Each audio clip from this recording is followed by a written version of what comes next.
Bien, la clase de hoy toca abordar el tema de Iberoamérica y fijaros que digo Iberoamérica intencionadamente porque ya conocéis por qué no debemos utilizar la expresión Latinoamérica. Bien, entonces vamos a empezarla y vamos a explicar a través de las distintas diapositivas qué es eso de Iberoamérica. Yo me he permitido poner el juguete roto. Digo el juguete roto porque cuando...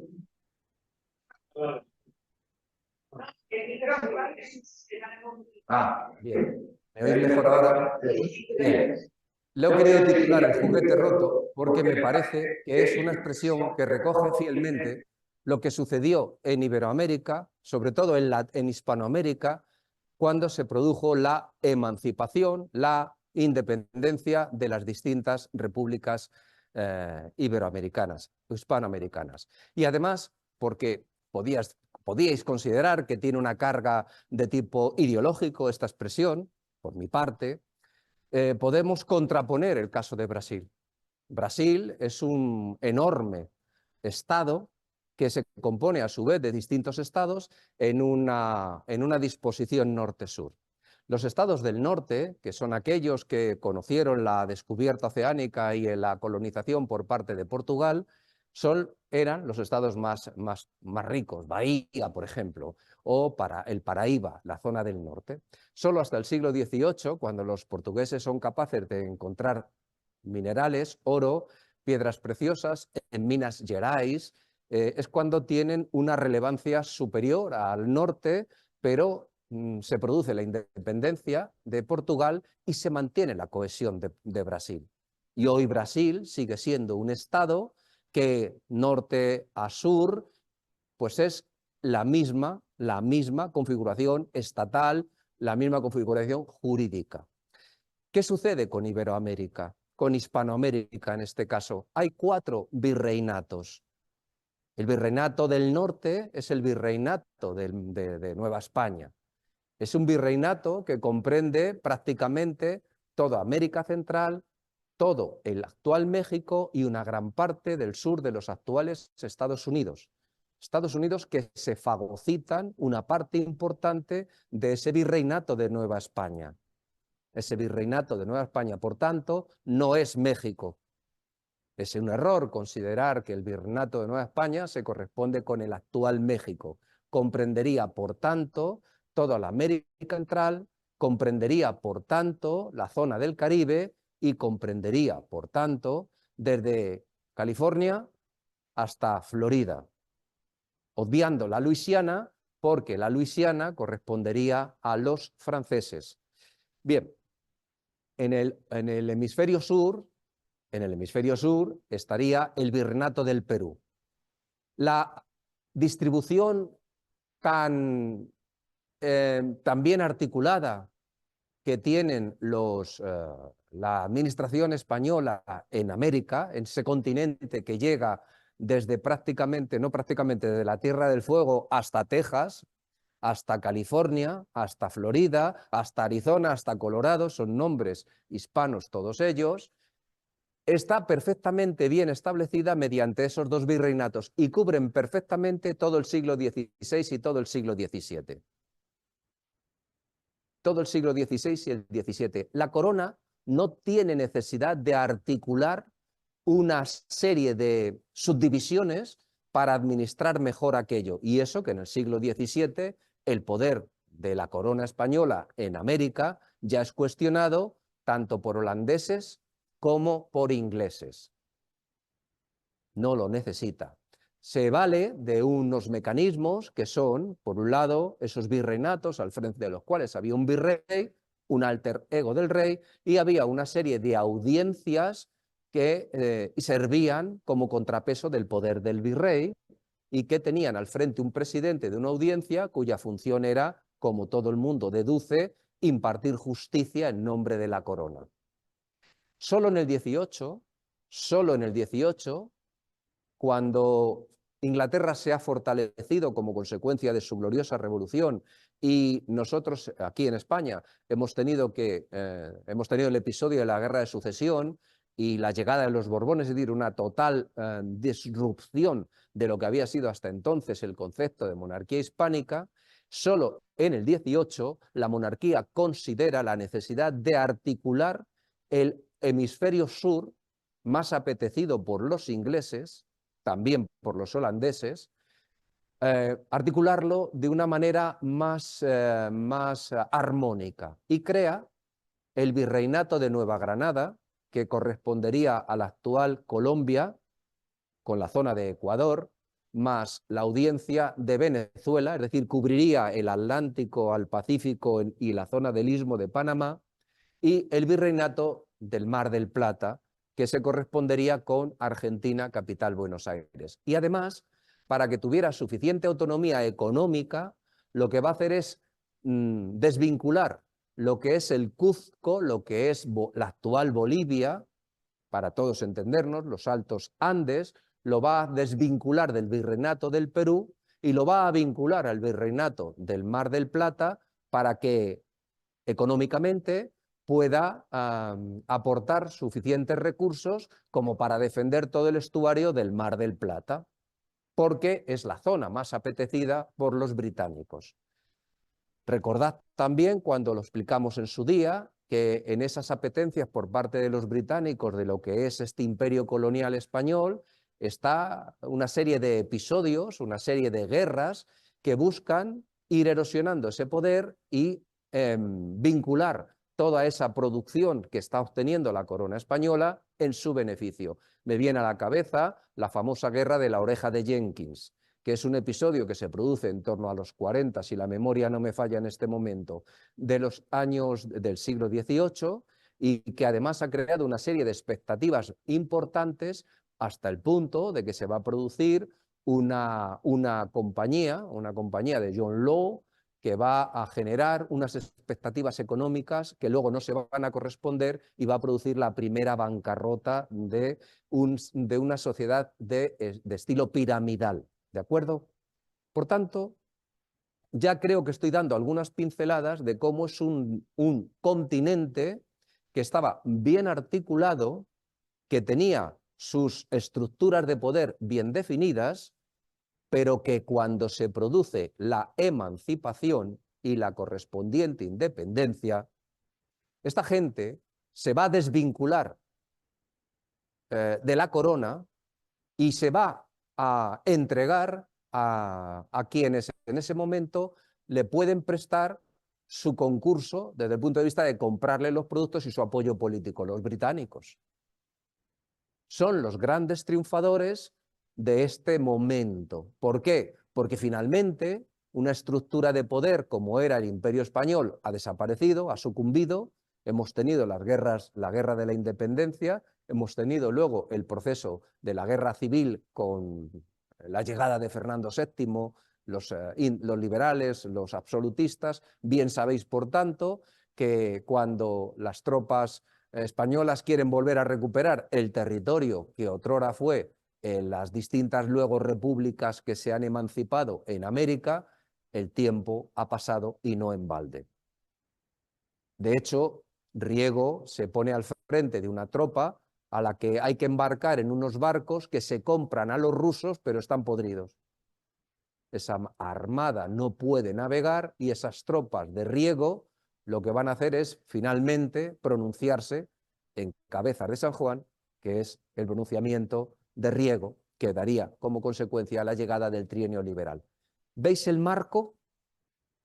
Bien, Gran Bretaña, por tanto, es la ganadora de esta situación y las élites criollas construyen un discurso intencionadamente rupturista en el que fundamentar su ruptura. Por tanto, necesitan el reconocimiento internacional de una situación que se ha producido por las armas y que jurídicamente no deja de ser una felonía porque te has levantado contra tu señor natural, que en este caso es el rey de España. ¿Hasta aquí se sigue bien el discurso? Así que lo que vamos a abordar en la clase de hoy es, primero, por qué decimos Iberoamérica y no Latinoamérica. Por favor, rectificárselo a todos los que tengáis a mano. Es una batalla perdida, ya lo sé, pero hay batallas que merecen la pena darse. Porque en el fondo lo que estáis haciendo es contribuir a la desnaturalización de un proceso histórico. Hay algunos argumentos, los vamos a ver ahora, aquí lo estoy justificando, tenéis una entrada en mi blog, hay algunos argumentos que te dicen, no, es que como hablan unas lenguas derivadas del latín, Latinoamérica, falso. Es un argumento que no se sostiene porque los franceses de Quebec hablan francés, que es una lengua derivada del latín, y no se les llama latinos a los canadienses. ¿De acuerdo? Por tanto, eso es algo que no se sostiene, es una memez. Por otro lado, el orden mundial ha creado para que, fijaros además con qué pretencioso título, no confundan las Américas. Se lo expliqué al geógrafo, a Carlos, que me parece una persona muy preparada, puso este mapa y le tuvimos una controversia dialéctica y didáctica y académica porque le dije, eso lo han hecho los geógrafos, no lo han podido hacer los historiadores. Porque fijaros cómo engloba dentro de Latinoamérica a territorios que acabo de explicar fueron parte del virreinato de Nueva España y hoy forman parte de los Estados Unidos por derecho de conquista. Texas, Arizona, Colorado, California, Florida, esa gente formó parte del virreinato de Nueva España. Pero para que no se confundan, habría que aclararles a estos señores que los que se confunden son ellos. Bien, hecha esta aclaración, tenéis ahí la entrada a mi blog y seguro que algunos ya lo conocéis porque lo he citado y lo podéis ver. Lo que quiero decir es que vamos a explicar de qué forma se produce un fenómeno que tiene que ver con una situación donde estas profundas transformaciones que se van a vivir en todo el orbe, porque habéis visto que estamos hablando de profundas transformaciones, de revolución y contrarrevolución, que no solo se dan en España, que no solo se dan en Europa, sino que afecta a todo el mundo occidental, vamos a decirlo de esta forma, porque el modelo liberal burgués está llegando a su límite, a sus capacidades, porque es un modelo liberal burgués limitante. Lo que ha hecho ha sido, esas oligarquías han ido abriendo, cuando se han consolidado en el poder, han ido abriendo la espita de quienes podían ser miembros de derecho civil a través del sufragio. Y les fueron concediendo, primero fue el sufragio censitario, con lo cual establecieron un filtro, era falso que todos eran iguales ante la ley, puesto que derechos civiles estaban limitados a la mujer, por supuesto, no reconocido, la esclavitud, hasta que no se abolió, tampoco, y tampoco era el sufragio universal. Luego se hizo al varón y se hizo con limitaciones de edad en función de determinados países. Bien, pero ese modelo está alcanzando su máximo desarrollo y en consecuencia entra en crisis a partir de esta época de la que estamos tratando en esta primera parte del curso. Así que en este periodo entre guerras es una etapa de profundas transformaciones en todos los sentidos, políticas, ideológicas, económicas y también culturales. Así que esa etapa lo que va a hacer es ir perfilando una nueva sociedad que se ve muy afectada por lo que está sucediendo en el resto del mundo occidental. Estoy explicando que desde el primer momento de la emancipación hay una vinculación muy estrecha entre las élites criollas que necesitan el reconocimiento de ese principio de autoridad que en este momento lo daría Gran Bretaña y que ahora lo dan los Estados Unidos, que es el heredero del imperio británico, es el imperio norteamericano. No es un imperio en el sentido territorial de la palabra, en el concepto que tenemos de la idea de imperio, pero es un imperio en todos los sentidos, porque es un imperio desde el punto de vista cultural, desde el punto de vista económico, desde el punto de vista comercial. En definitiva, lo que quiero decir es que se producen una serie de transformaciones y va a irse produciendo a lo largo del siglo XIX una situación de cambio donde Gran Bretaña va a ir perdiendo el paso en beneficio de los Estados Unidos de Norteamérica. Como explican Palmer y Colton, que son norteamericanos, los primeros en amenazar a una de las nuevas repúblicas México, fueron los propios Estados Unidos. Eso nos lleva a hablar de esos Estados Unidos que se van a convertir en los gendarmes de América. Ellos son los primeros que han hecho la revolución, ellos son los que se han emancipado de la corona británica, se han constituido esas 13 colonias en los Estados Unidos de América y se consideran los guardianes, los garantes de toda la libertad a la que tienen derecho esos pueblos colonizados del resto de América. Pero ya la propia semántica está denotando una situación de fortaleza y de dominio. Ellos, los Estados Unidos, se llaman a sí mismos América. Además, es Latinoamérica. Como digo, esta es una batalla perdida ante los hispanos, porque no se reconocen sino, pero sobre todo es una batalla que el colonialismo cultural imperante está triunfando en los medios de comunicación españoles. Por ejemplo, los premios latinos, los latinos, etcétera, etcétera. Bien, esto es algo que tiene que ver con esta preponderancia de la cultura norteamericana y del desapego por parte de los criollos, de esas élites criollas, que tampoco llevaron la igualdad a sus repúblicas, sino que crearon unas oligarquías que a lo largo del XIX se vincularon estrechamente y comercialmente hablando, también políticamente, sobre todo con Gran Bretaña, en unos mecanismos de subordinación y de interrelación económica. Lo que siempre ha producido la región americana, iberoamericana, ha sido materia prima, bienes materia prima. Y el mundo europeo lo que ha hecho ha sido importar esa materia prima y devolverles producto manufacturado. Esto es lo que sucede siempre que un país, una cultura más desarrollada, impone unas condiciones, no hay una corriente de igualdad, no la hay en absoluto, sino de subordinación. Luego la hay de subordinación desde el primer momento.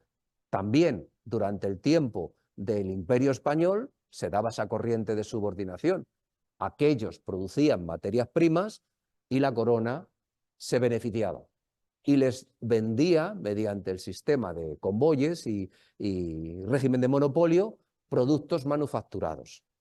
No nos vamos ahora a retrotraer a eso, dejo dicho que no es nada nuevo, que es una región subordinada económicamente. Eso es lo que quiero afirmar. Así que lo que van a hacer es imponer progresivamente un dominio sobre esas repúblicas iberoamericanas. Y lo van a imponer desde la fuerza y la fortaleza. Y lo van a hacer mediante ideologías de dominio. Una de ellas es la política del big stick, que como bien sabéis, porque todos sabemos inglés, hasta ahí llegamos todos, es el gran garrote. Así que garrotazo y tentetieso. Eso lo saben combinar muy bien con la diplomacia del dólar. Bueno, pues en fin, ¿qué ha pasado en Panamá?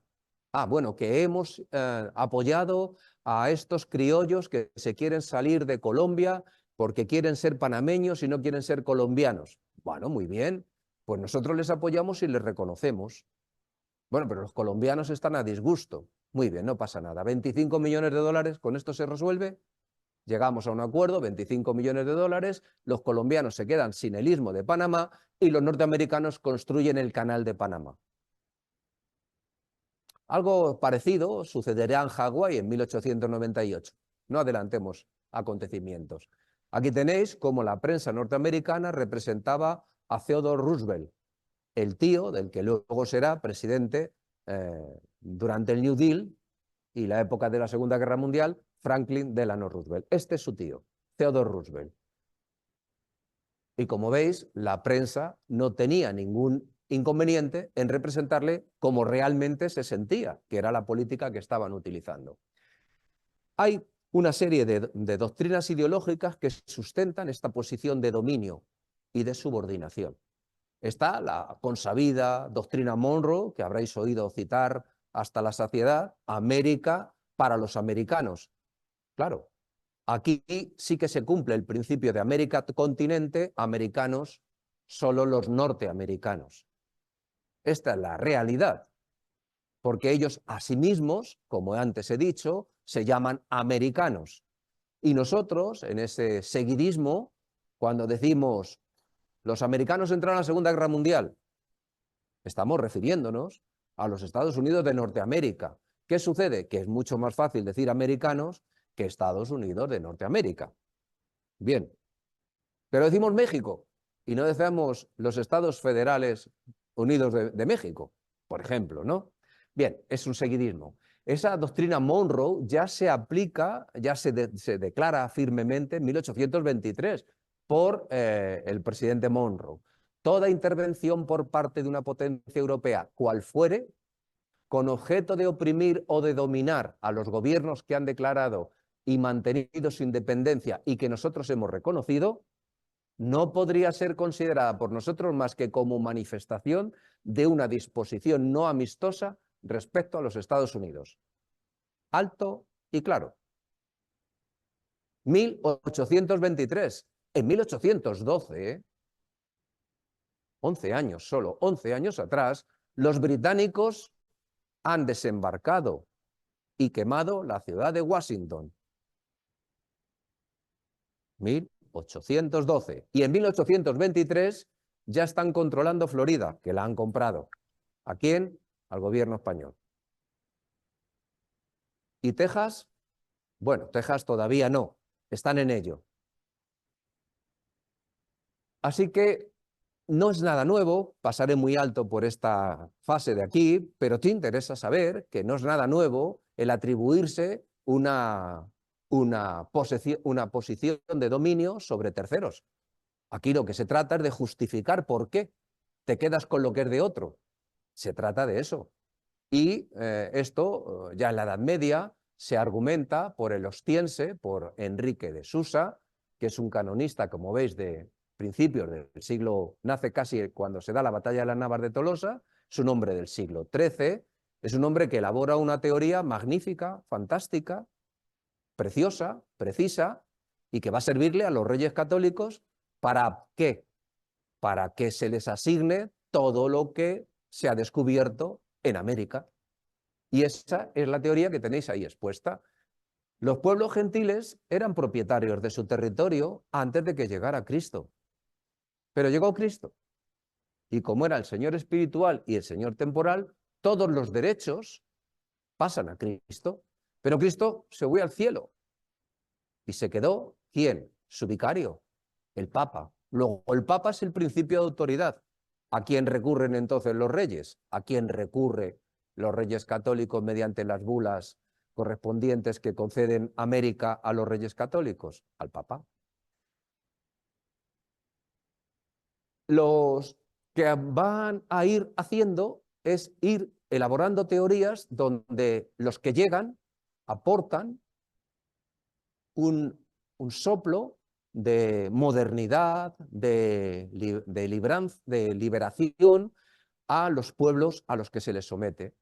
Y aquí tenéis, por ejemplo, a Marcelo de Rivadeneira, que es un hombre del siglo XVI, cuando llega a Filipinas, dice, viendo los religiosos que iban a las Filipinas, que el Señor les tomaba por instrumentos para alumbrar a las almas que estaban asentadas en las tinieblas y sombras de la muerte en aquellas partes y provincias de gentiles, había de ser plantada la fe con grande aprovechamiento de las almas, nuevos evangélicos ministros como embajadores enviados de Dios a los infieles, porque extendiendo sus ramos llegaba desde Europa a los reinos y provincias ignotas y muy remotas de la ciega gentilidad, y para alumbrarla iban como ángeles de luz. Y los norteamericanos en el siglo XIX, mediante la política del destino manifiesto, van a crear un discurso donde ellos van a llevar la civilización, este cuadro creo que lo representa extraordinariamente bien, ese ángel de luz que tenéis ahí representado, que es América, ese ángel de luz está avanzando, la civilización la sigue. Como veis, detrás de él están las diligencias, están el ferrocarril, y ante ella huyen los indios, los salvajes, etcétera. Está llevando, por tanto, la civilización. Esto es algo que conceptualmente viene ya también bien elaborado por parte de los protestantes, anglicanos y puritanos británicos, ingleses, todavía ingleses en esta primera parte, que van a ir creando todo un marco intelectual, un marco mental sobre quiénes son estos protestantes puritanos norteamericanos, primero británicos, luego norteamericanos, y quiénes son los pueblos sobre los que van a ejercer su dominio. Primero los indios y las fieras, y después los hispanos, porque son una raza inferior, porque la raza realmente potente, importante, notoria, es la aria. De tal forma que ese concepto, que va a tener dos movimientos enfrentados, federalista, podríamos llamarle hoy demócratas, que entienden que dilatar la expansión de los Estados Unidos, controlar el sistema político de representación restringida, aplicar el principio del reparto de tierras públicas en grandes lotes, eso es lo que pretenden, es decir, extenderlo, pero repartirlo frente a un concepto más en la línea de los republicanos que hablan de una colonización rápida de tierra de frontera, reparto en pequeños lotes y extensión del sufragio universal. Es decir, esos valores de modernidad tienen que ir avanzando en la medida en que van avanzando los Estados Unidos de Norteamérica. Y frente a cualquier barrera que se les pueda oponer, vencerla porque les asiste el derecho, ese principio de autoridad que descansa en estas ideas que estoy diciendo. Y Thomas Jefferson, en 1800, es un presidente del 1 al 1809, pues fijaros, ya dice que los Estados Unidos son un imperio de la libertad. Conquistará el continente hasta el Pacífico. La consecuencia es que la expansión era, por definición, un peldaño de la liberación humana, porque ellos son el primer territorio donde el hombre es libre de verdad por designio divino. Y la expresión designio divino se va a repetir a lo largo del tiempo. En consecuencia, queda por elaborar esta doctrina del destino manifiesto que, como veis ahí, vuelve a hablar de designio divino. La divinidad es el principio de autoridad moral al que se recurre y se invoca permanentemente para justificar actos. Se están haciendo por un designio divino y se llevan a cabo políticas de expansión a costa de terceros que, como son gentiles, pero esto ya lo estaban diciendo los franciscanos que iban a América o que iban a Filipinas. Por tanto, hay que cultivarlos. Hay que cultivarlos, ¿de acuerdo? Así que el destino manifiesto significa un paso más allá de ese designio divino y lo formula por primera vez John Sullivan en este trabajo que lleva por título No engaña a nadie. No hay que traducirlo. Como decía un compañero mío, su propia palabra lo indica, tonelada, 1000 kilos. Anexión es anexión. En inglés y en español, lo mismo da. Así que él lo que dice es, hay que justificar la anexión de Texas. Texas pertenecía al virreinato de Nueva España, luego a México, y hay que justificar cómo esos colonos que han llegado colonizando la parte de Georgia, sur de los Estados Unidos, en la zona del Golfo de México, que tiene un clima bondadoso y que el algodón crece muy bien allí, pues ya se ha agotado sus capacidades territoriales de seguir produciendo algodón. Pero si se expanden hacia el oeste, si llegan a entrar en Texas, pero Texas es que corresponde a España y luego a México. Bueno, pues pedimos permiso y vamos entrando. Van entrando y van llevando su cultura, su civilización y sus modos. Siguen dependiendo de un México que está muy lejos. Ciudad de México está muy lejos. De Texas está muy lejos. No importa, pero siguen dependiendo. Pero aprovechando que hay un golpe de Estado, de los muchos golpes de Estado, del juguete roto que antes he explicado, se van a sublevar porque defienden la libertad y el principio sacrosanto del derecho a la libertad. Y eso nos va a dar consigo una situación en la que los norteamericanos, como raza aria, se consideran superiores. Porque es cierto, ellos dicen, se sostiene a mediados del siglo XIX, ese principio del darwinismo social, del que antes hemos hablado en alguna clase, que hay 5 razas: la caucásica, la mongólica, la malaya, la india y la africana. ¿Y los negros? Sí, hay negros, no lo pueden negar, están ahí, son los que cultivan el algodón, entre otras cosas. Bueno, sí, también son una raza humana, pero descienden del tronco común. Pero el designio divino los hizo inferiores. Luego, en definitiva, por ir avanzando, caucásicos eran también los españoles que conquistan México a los aztecas. Vale, pero en ese momento les interesaba el argumento porque eran caucásicos, pocos, y dominan un imperio. Como eran gentiles, eran seres inferiores, los seres superiores, que son los caucásicos, les derriban, les derrotan.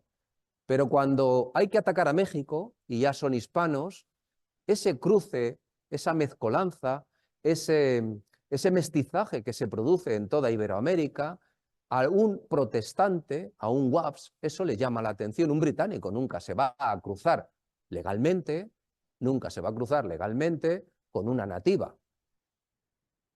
Tendrá sus amoríos, pero nunca será un cruce legal. En consecuencia, ese mestizaje que ellos encuentran allí lo consideran una raza degenerada y de debilidad. Y su argumento, por tanto, ya no se sostiene, ya no es Hernán Cortés y los caucásicos, sino que el cruce, esa debilidad, hace que esa raza sea inferior. Y en consecuencia, como por designio divino, de nuevo por designio divino, están obligados a llevar la luz de la verdad a los que no, a los inferiores, pues llevarán a cabo la conquista de México. Naturalmente, Howard Zinn, en un libro muy irónico, dice: nosotros, gracias a Dios, no tomamos nada por conquista. Lo que llevan es la luz de la libertad a los pueblos que lo necesitan. Posiblemente no sepan esos pueblos que lo necesitan. Tampoco sabían los aztecas que podían necesitar depender de la monarca español. Bueno, para eso vamos y se lo explicamos. ¿Se entiende, verdad? Así que hay una serie de pasos. Primero se separa Texas de México. Es algo que las películas han tratado muy bien. Todos hemos visto El Álamo, ¿verdad?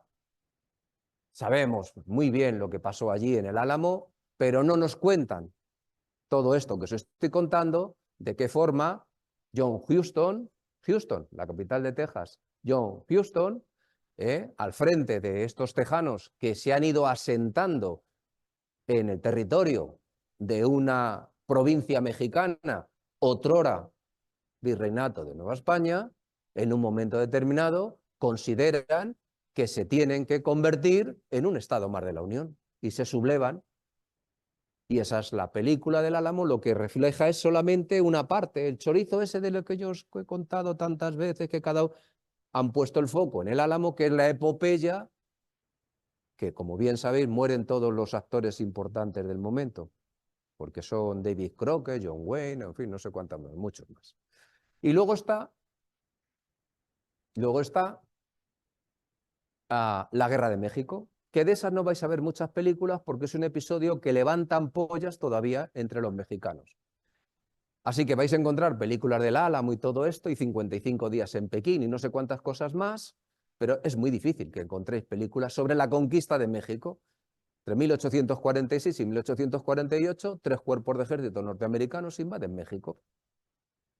Invaden México, donde hay un tipo llamado General Santana, que había dado un golpe de Estado, esas repúblicas bananeras que todavía no se denominan así, pero que funcionan de esa forma, el juguete roto, y entonces lo que van a hacer es, en una campaña militar, que es un paseo más que otra cosa, se van a presentar en la Ciudad de México, van a poner la bandera de los Estados Unidos y va a haber congresistas norteamericanos que pidan la anexión de México e integrarla a los Estados Unidos, por el bien de los mexicanos seguramente, por ese designio divino.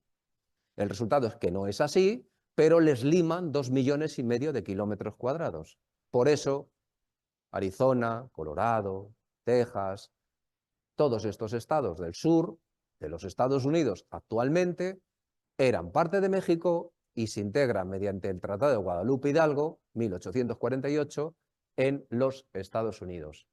Esto es lo que tenéis a la izquierda, es lo que era el mapa de México antes de la guerra, lo que tenéis a la derecha es lo que es hoy la frontera, pero como para llevar a cabo el desarrollo del ferrocarril y una serie de producciones que había en la zona, aún les faltaba algo, impusieron un nuevo tratado por el cual esas partes, Yuma, Tucson, hemos visto películas de Yuma. Yuma era un territorio donde iban los vaqueros, llevaban ganado y esas cosas, seguro que os acordaréis. En suma, lo que hacen es imponerles a los mexicanos unas condiciones draconianas porque les han vencido, pero no vais a ver películas donde se aluda a esta campaña. No lo vais a ver, porque Hollywood no le interesa, con lo cual lo que demuestra es que Hollywood sirve unos intereses propagandísticos específicos. Bien, así que, hecho este preámbulo necesario para entender lo que viene después, volvamos de nuevo al juguete roto. En esta parte que estamos explicando, lo que va a ver es cómo a lo largo de todo el siglo XIX estas élites criollas van a ir construyendo una serie de relaciones de poder entre ellos, no se van a poner de acuerdo. Por ejemplo, Simón Bolívar va a crear la Gran Colombia. Simón Bolívar va a ser el personaje libertador por excelencia. Hay incluso se guarda su espada en Venezuela, en Caracas, creo que la tiene ahora un tal Maduro, no me quiere sonar. Simón Bolívar lo van a llevar a los altares. Pero Simón Bolívar, cuando muera, muere su proyecto político. De hecho, tiene un vicepresidente que se apellida Santander. Santander. Y hay un atentado, un asesinato, un intento de asesinato, de magnicidio. Muere Bolívar y muere el proyecto de la Gran Bolivia, de la Gran Colombia. El objetivo era vincular de nuevo, o sea, el juguete roto, volver a reconstruir lo que fue el virreinato de Nueva Granada. El problema es que desde el sur, el virreinato del Mar del Plata, los argentinos, los de Buenos Aires, que no los argentinos, la Junta Central de Buenos Aires, lo que hace es un proceso de expansión para desde Buenos Aires controlar lo que era el Virreinato del Plata. Pero los de Uruguay no quieren saber nada y están enfrente, y los de Paraguay menos. Y los de Bolivia, como los de Perú, anhelan Bolivia porque Bolivia, la actual Bolivia, es Sucre y en Sucre estaba Cuzco y tenía minerales. Los de Perú quieren recuperar Bolivia, pero los otros, lo que hoy ya es Bolivia, pero los otros no quieren saber nada de los de Perú, quieren ser ellos. Y entonces apelan a Bolívar. Y Bolívar manda un general cuyo nombre ahora no recuerdo, que lo que hace es que segrega Sucre, la zona de los Andes, los Altos Andes, y la dota de una independencia. Y entonces, en justo reconocimiento, se llama Bolivia en honor de Bolívar. Y los peruanos se han quedado sin lo que fue la parte que correspondió al Virreinato del Mar del Plata. Y los de Ecuador y Guayaquil, pues están a caballo entre Perú y Nueva Granada, Colombia, y al final terminan construyéndose su propio espacio. Y si vamos al Virreinato de Nueva España, se había creado un imperio mexicano.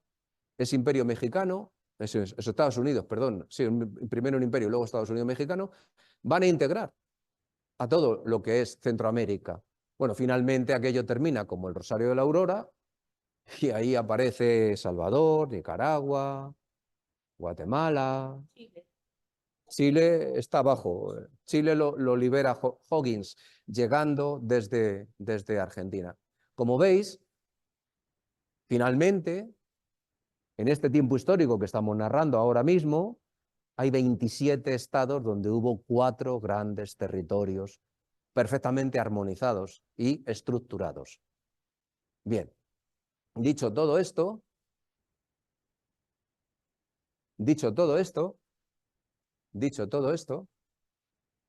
gracias.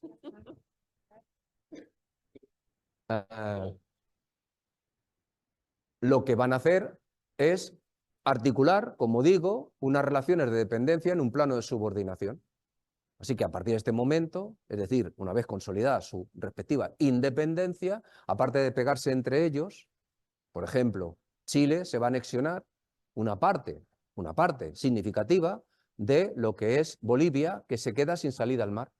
De hecho, los bolivianos hoy, si les preguntas, anhelan, reclaman, reivindican aquel territorio que Chile les quitó en una guerra de conquista y que les erosionó a Perú y a Bolivia. Bolivia tenía salida al mar. Bueno, pues ya no la tiene desde 1860 y tanto, los 60 del 19. Las fechas de memoria no me las sé todas.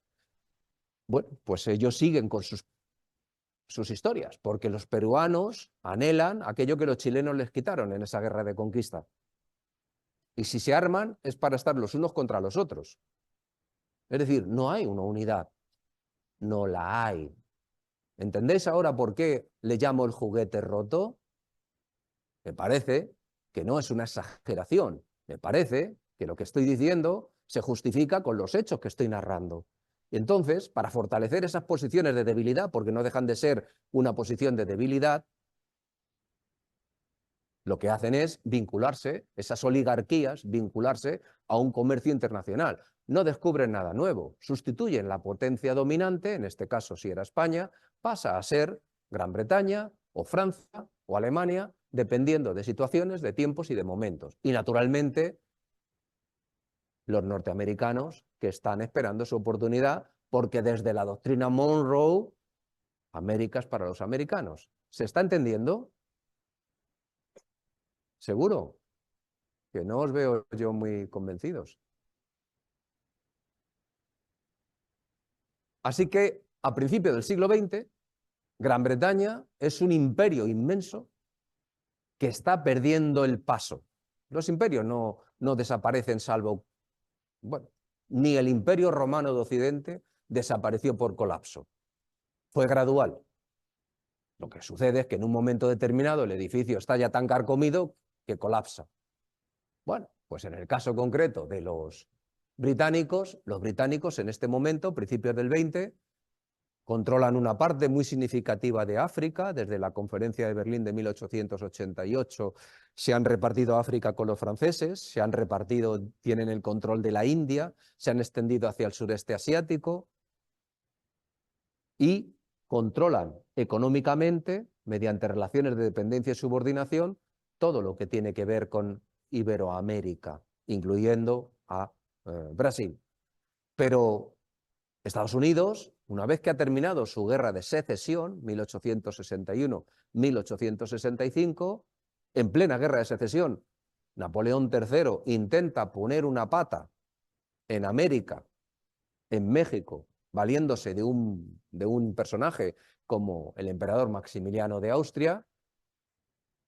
Austria era el gran enemigo de Francia desde la época de la guerra napoleónica, desde la época de Luis XIV, siglo XVII, siglo XVIII, siglo XIX, pero Napoleón III se pone a buenas con los austriacos porque sabe que al otro lado del Rin están los germanos. Y aunque los austriacos son germanos, son otro tipo de germanos. Y entonces envía allí un cuerpo expedicionario y a Maximiliano de Austria. Pero los norteamericanos, que en ese momento están en guerra de secesión, ya le explican a Napoleón III que se abstenga. Porque cuando ellos terminen de arreglar su problema, México no es para Francia. Es el patio trasero de Estados Unidos. Bueno, 1861 está a 13 años de la guerra de conquista de todo el sur de México, de todo el norte de México, como para permitir que aparezcan los franceses y se integre aquello dentro de la órbita francesa. Un tiempo en el que, no es casual, el término Latinoamérica empieza a tener un recorrido ideológico porque al avanzar el modelo anglófilo, y sobre todo, no anglófilo, quería decir anglosajón, y la preponderancia de los anglosajón, hay una serie de intelectuales franceses que acuñan una suerte de panlatinismo para oponerse a ese avance de esos otros países que no son latinos.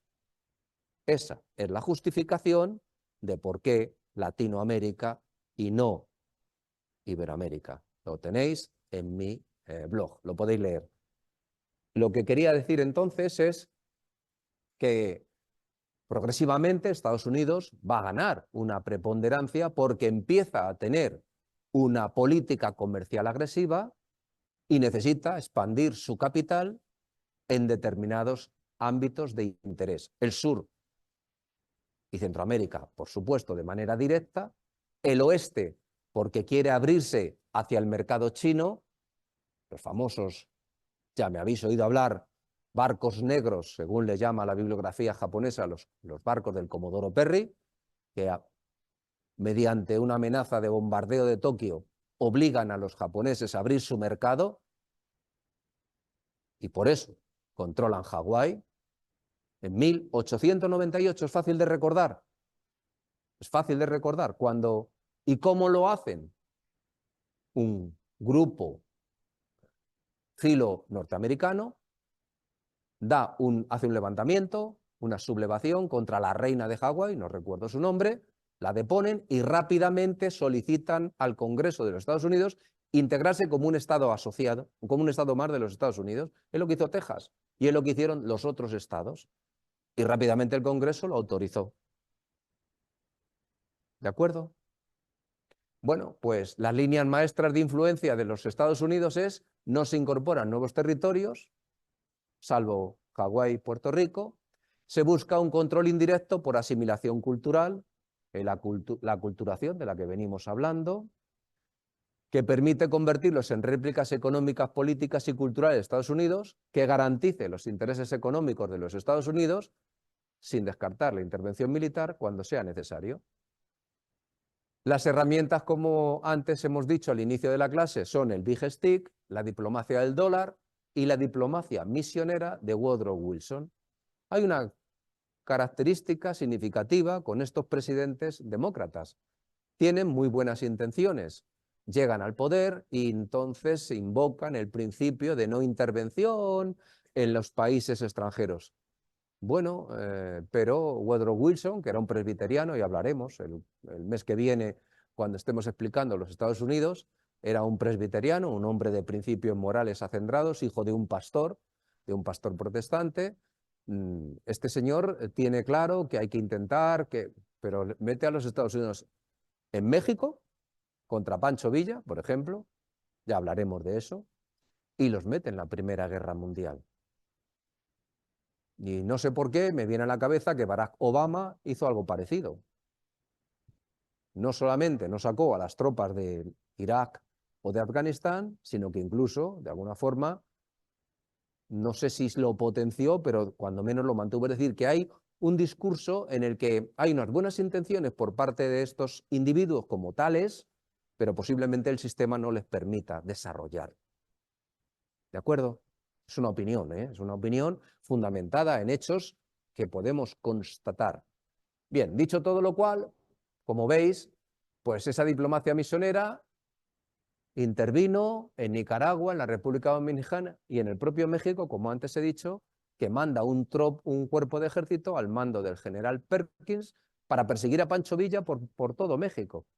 Naturalmente, explicaremos también que los mexicanos de Pancho Villa atacaron una población. Los norteamericanos, como dice Howard Zinn, no toman nada por conquista. Siempre son atacados previamente. Lo hablaremos y lo pondremos encima de la mesa para hacer una reflexión sobre ello. ¿De acuerdo? ¿Hay un reparto de influencia en Iberoamérica? Por supuesto, Gran Bretaña, sobre todo, se queda con el Cono Sur, que es lo que apetece desde todo lo que es el siglo XVIII, la guerra de Jenkins, la oreja de Jenkins, ya afamada y hablada, y en la parte del Caribe. Francia toma posiciones, lo intenta en México, ya lo he explicado, intenta Colombia, vía Canal de Panamá, fracasa. Fracasa porque el Canal de Panamá no es el Canal de Suez. Hay tantas dificultades desde el punto de vista tecnológico que solo lo podrán hacer los norteamericanos entre el año 4 y el 14. 4 y 14. Y Holanda, que está posicionada en el Caribe. En definitiva, lo importante es que veamos que estas luchas del 19 lo que van es a potenciar de nuevo esas relaciones de subordinación política y económica entre estas repúblicas iberoamericanas y estos países europeos que tienen capacidad de inversión.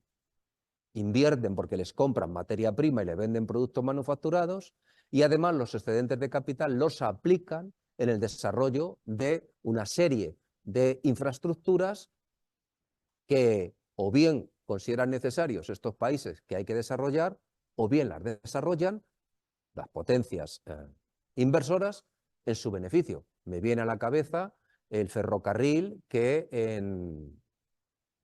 en Guatemala desarrolla la United Fruit Company. Muchos de estos territorios van a quedar dependientes económicamente de corporaciones. Corporaciones es un proceso de subrogación, si queréis utilizar esta expresión, por parte del Estado a una compañía privada para que desarrolle una infraestructura, la financie y luego, evidentemente, saque un beneficio. Pero tomando como referencia la United Fruit Company, que veo que algunos asentís y que habéis oído hablar de ella, porque tuvo una gran preponderancia en todo Centroamérica, Nicaragua, Guatemala, esas inversiones que se hacían, no solamente es que se encargaban del desarrollo de un monocultivo, el del plátano, sino que además lo que hacían era que esa capacidad financiera que tenían les permitía implementar una serie de empresas industriales o de servicio y al final eran dependientes de la United Fruit Company, tomada como ejemplo, pues toda la red de tranvías, el ferrocarril o las centrales eléctricas, por ejemplo, ¿no? Es decir, que se convertían en emporios dentro de un Estado donde el Estado era el garante de los derechos de esa compañía. Me viene al ejemplo, creo que viene en este momento el ejemplo explicarlo, perdón, en este momento Del Monte, una compañía que seguramente conozcáis suficientemente bien. Veo que asentís. Del Monte. La de la piña. En los años 60 del siglo XX, Del Monte producía en unas plantaciones de monocultivo, porque lo que hacen estas empresas es transformar una serie de territorios que son autosuficientes para una población que se sustenta de ese territorio. Lo que hacen estas corporaciones es transformar esos territorios de policultivo en monocultivo. El resultado es perverso. Es muy bueno para los intereses de la corporación, pero el resultado es perverso. Así que voy a explicar Del Monte como paradigma de lo que quiero decir y lo que tenéis ahí representado en texto, pero no en la idea. Lo que hace Del Monte en los años 60 del siglo XIX en Hawái, perdón, del siglo XX en Hawái, 60-70, por ahí anda la cosa, es que tiene una huelga de los trabajadores. Hawái es Estados Unidos y por tanto tiene una legislación que es la que es y hay sindicatos y beneficia, en fin, hay una serie de derechos laborales y una serie de derechos civiles. Del Monte tiene un problema serio porque quiere producir de una determinada manera, pero no quiere atender las demandas sociolaborales que le está pidiendo la población. Así que en estas un país de Centroáfrica cuyo nombre no recuerdo, porque esto me lo contaron en la facultad, esto no lo he leído en ningún, lo contó un misionero español, lo llevó un profesor español, un profesor de geografía humana, y nos llevó a este señor, como yo os traigo de vez en cuando a algún conferenciante, y nos contó este caso que os estoy contando. Un país centroafricano cuyo nombre no recuerdo, pero cuyos élites se habían educado en los Estados Unidos, eso también se llama aculturación. Hay unas élites durante la Guerra Fría que se educan en los Estados Unidos y otras élites que se educan en Moscú. ¿De acuerdo? Los imperios funcionan así. Bien, dicho todo lo cual, esta gente había regresado a su país y estaban dirigiendo, eran las élites rectoras. Así que consideran que puede ser una oportunidad buena para desarrollar el país, traerse a Del Monte, que no quiere saber nada de la aplicación de esos principios, derechos sociales y laborales, y le dan todas las garantías posibles. Le garantizan la mejor tierra, con lo cual el Estado se apropia de la tierra, expropia a los campesinos que allí hay, le da beneficios fiscales y a cambio de todo eso, Del Monte, pasado un tiempo, lo que va a hacer es contribuir fiscalmente con la venta de la piña que se haga, la producción de piña. Y se va a producir la piña en este sitio y se va a exportar. Lo que Del Monte hace es que para manufacturar la piña, lo que hace es que importa las latas de piña que produce Del Monte en otro sitio con otra compañía que es dependiente de Del Monte, que no se llama Del Monte, que se llama lo que sea, que se dedica a hacer las latas de las piñas donde se envasa la piña. Y eso lo tiene que importar ese país, con lo cual tiene que pagar los correspondientes royalties. Además, en esa tierra donde antes había gente que tenía un trabajo con el policultivo de subsistencia, se convierte en monocultivo. El monocultivo de la piña es una planta y tiene un ciclo vegetativo. En consecuencia, solo requiere de mano de obra abundante en el momento de la broza, desbroza y la recolección. Y el resto del tiempo, pues son parados. Y esa gente, muchos de ellos, pasaron de vivir en una economía de policultivo, si queréis, de subsistencia, a irse a las ciudades. Y Del Monte se encontró con que tenía un territorio estupendo y además garantizaba su seguridad el ejército de ese país. Poco a poco, de manera progresiva, pasó el tiempo y lo que sí vieron este país centroafricano es que las cuentas no les salían, porque